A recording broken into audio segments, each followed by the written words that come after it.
Good morning 9-10 class. How are you? कैसे हो आप लोग? आज हमने चैप्टर 3 स्टार्ट कर लिया था, जिसमें हमने जो ये टर्म्स थी वो सारी पढ़ ली थी। अब हम पढ़ते हैं मेंडल्स के लॉ।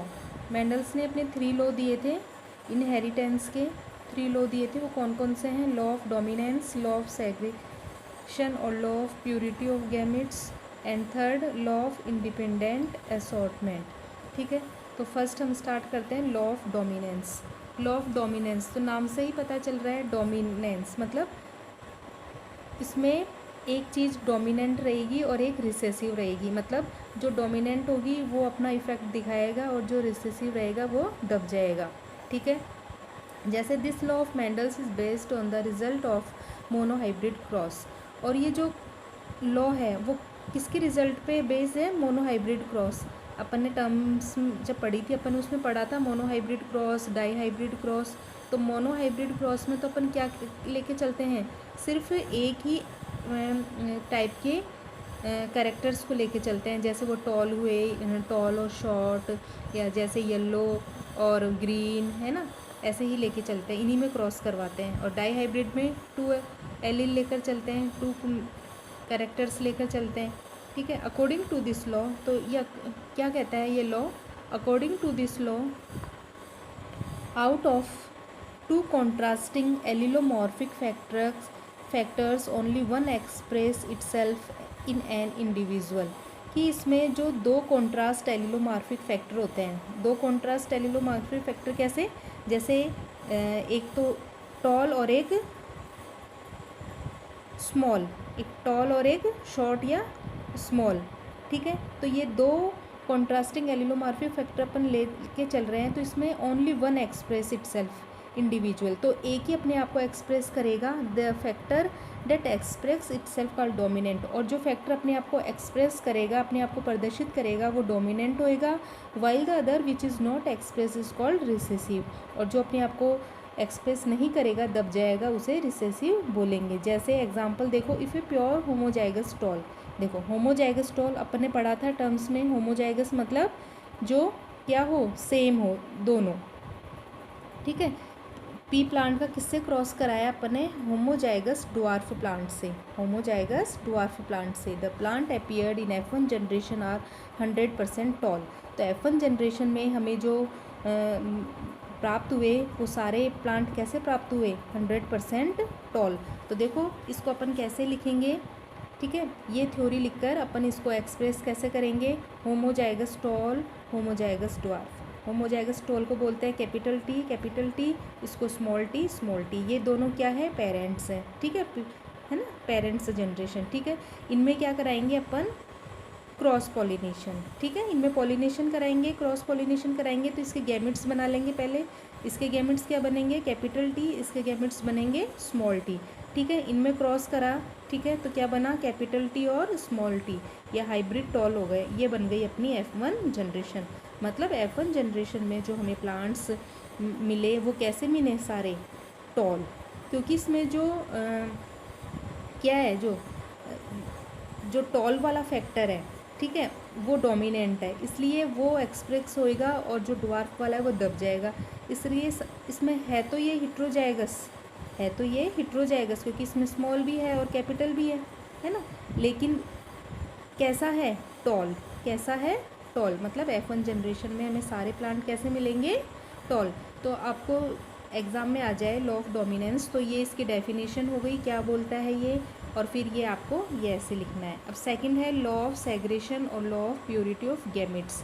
लॉ ऑफ सेग्रेशन मतलब अलग अलग, मतलब जो गैमेट्स है, जो हमें गैमेट्स मिले हैं वो कैसे एकदम प्योर मिले हैं, उनमें कोई भी अदर फैक्टर उसमें इंक्लूड नहीं है। जैसे this law of Mendel is also based on the monohybrid cross. ये लॉ भी मोनोहाइब्रिड क्रॉस पे ही बेस्ड है। According to this law, during gametes format, the alleles for each gamete separate from each other, so that each gamete certain only one allele for each gene. Hybrid of F1, both contrasting character remain in pair. These characters are separated in F2 generation. Since each gamete possesses are called for each character, they are always pure, therefore it is also called law of purity of gametes। देखो इसमें क्या है? During gametes formation the allele of each gene segregate from each other, ठीक है। जो हमें gamete मिलेंगे, जो गैमेट्स फॉर्मेट हो रहे हैं, ठीक है, तो वो कैसे हैं, एक दूसरे से बिल्कुल अलग अलग हैं, ठीक है। तो इनमें केवल एक ही जीन जो एलील है, जो एक ही जीन लेके जाएगा F1 जनरेशन में। बहुत contrasting character remain in pair, मतलब F1 जनरेशन में हमें बहुत कॉन्ट्रास्टिंग पेयर में हमें मिला था F1 जनरेशन में, ठीक है, पेयर में थे ये कॉन्ट्रास्टिंग कैरेक्टर। लेकिन क्या होगा F2 जनरेशन में ये क्या हो जाएंगे, अलग अलग हो जाएंगे, ये स्मॉल अलग और मतलब डॉर्फ अलग और टॉल अलग, ठीक है। ये these character are separated in F2 generation in each gamete possesses one allele for each character. और जो ये सेपरेट होंगे तो ये जो टॉल है, डॉर्फ है, वो अपने अलग अलग कैरेक्टर रखेंगे और वो हमेशा कैसे रहेंगे, प्योर, मतलब ये एक दूसरे में मिक्स नहीं होंगे। जब इनके गैमेट्स बनाएंगे अपन तो क्या होगा, ये अपने केवल खुद के कैरेक्टर रखेंगे, इसमें एक दूसरे के कैरेक्टर मिक्स नहीं होंगे, इसीलिए इसे बोलते हैं law of purity of gametes. जैसे एग्जांपल देखो, इसमें क्या लेते हैं हम, होमोजाइगस टॉल और homozygous dwarf, pea plants are crossed, ठीक है। Then all the hybrids F1 generation will be heterozygous tall. अपन ने क्या कराया था यहाँ पे, ये कैपिटल टी है, स्मॉल टी है, ये भी होमोजाइगस डॉर्फ। तो तुम्हें पता ही था F1 जनरेशन में हमने होमोजाइगस टॉल और होमोजाइगस डॉर्फ का जब क्रॉस करवाया था तो F1 जनरेशन में हमें क्या मिला था, हेट्रोजाइगस टॉल मिले थे, ठीक है। इन heterozygous although both the alleles remain with each other, और इसमें दोनों ही एलील्स से, एक स्मॉल डॉर्फ का था और एक टॉल का था, ठीक है। येट दे डू नॉट कंटिमिनेट, लेकिन ये एक दूसरे में मिक्स नहीं होंगे, इसमें दोनों ही हैं, डॉर्फ भी है, टॉल भी है। During the gametes formation both the allele from the pair separate and form individual gametes. जब इनके गैमेट्स बनाएंगे तो एक दूसरे से अलग अलग हो जाएंगे, है ना, और इनमें इंडिविजुअल क्या रहेंगे, कैरेक्टर्स रहेंगे। Because of this dwarf character repairs in F2 generation. देखो F1 जनरेशन में तो ये डॉर्फ कैरेक्टर रिप्रेजेंट ही नहीं हुआ क्योंकि ये रिसेसिव कैरेक्टर था, लेकिन F2 जनरेशन में ये डॉर्फ कैरेक्टर रिप्रेजेंट होएगा, मतलब हमें दिखेगा। तो जो F2 जनरेशन है उसमें फिनोटाइप रेशो 3:1 आएगा और जीनोटाइप रेशो 1:2:1 आएगा। हमने जो टर्म्स पढ़ी थी उसमें पढ़ा भी था हमने कि फिनोटाइप तो क्या होता है, जो बाहर से कैरेक्टर्स दिखते हैं उनके बेस पे, और जीनोटाइप जो जीन्स के बेस पे कैरेक्टर होते हैं उनके बेस पे क्या रेशो है, ठीक है। तो इसको भी देखो ये ऐसे समझाया हुआ है फ्लो चार्ट के द्वारा। देखो इसमें क्या लिया हुआ है, ये F1 जनरेशन का है, ये तो टॉल और डॉर्फ करके हमने हेट्रोजाइगस टॉल मिल गए थे F1 जनरेशन में। अब इनके गैमेट्स बनाएंगे हम, ठीक है, इनमें क्रॉस पॉलिनेशन कराने के लिए इनमें गैमेट्स बनाएंगे, ठीक है। स्मॉल टी, कैपिटल टी और स्मॉल टी, ये इसके गैमेट्स बन गए। कैपिटल टी और स्मॉल टी, इनमें सेल्फ पॉलिनेशन कराएंगे, ठीक है। सेल्फ पॉलिनेशन मतलब इसका इससे ही क्रॉस करवाएंगे, ठीक है। तो हमने एक बॉक्स बना लिया, ठीक है, एक मेल होगा एक फीमेल होगा, ठीक है, ठीक है। मेल का साइन होता है ऊपर एरो और फीमेल का साइन होता है नीचे प्लस। तो ये मेल है, ये फीमेल है, फीमेल प्लांट, ठीक है। ये गैमेट्स बन गए थे, ठीक है, कैपिटल और स्मॉल, कैपिटल और स्मॉल। अब इनमें क्रॉस कराएंगे T T, capital T small T, capital T small T, small T small T, ठीक है। तो हमें कितने टाइप के मिले इसमें, देखो कैपिटल टी ये एक टाइप के हो गए, कैपिटल टी स्मॉल टी ये दो प्रकार के ये बन गए, और एक प्रकार के ये डॉर्फ वाले बन गए। तो बाहर से देखने पे क्या पता लग रहा है, ये तो पूरे टॉल है, और ये कैसे टॉल है, ये तो होमोजाइगस टॉल है, ये दोनों हेट्रोजाइगस टॉल है, और ये डॉर्फ है। तो इसका फिनोटाइप रेशो तो क्या आ गया 3:1, क्योंकि ये भी टॉल है, ये भी टॉल है, ये भी टॉल है, और एक पूरे क्या है डॉर्फ है, तो 3:1। लेकिन जीनोटाइप रेशो क्या आएगा इसमें, जीनोटाइप रेशो आएगा 1:2:1, क्योंकि देखो एक टाइप के ही हैं केवल एकदम प्योर टॉल, और 2 टाइप के तो कैसे हैं हिट्रोजीनस टॉल, और 1 टाइप के कैसे हैं होमोजाइगस डॉर्फ। तो ये आ गया इसका जीनोटाइप रेशो, ठीक है। हम नेक्स्ट पढ़ते हैं हम back cross. It is a cross which A performed between hybrid and one of its parents. ये एक तो हाइब्रिड लेते हैं इसमें, और एक कोई से भी पेरेंट से इसका क्रॉस करवा दिया जाता है। जैसे if a pure tall plant is crossed with pure dwarf plant then hybrid plant are produce in F1 generation. जब हम प्योर टॉल प्लांट का जब प्योर ड्वार्फ प्लांट से क्रॉस करवाते हैं तो हमें hybrid plant capital T small T बनता है, ठीक है।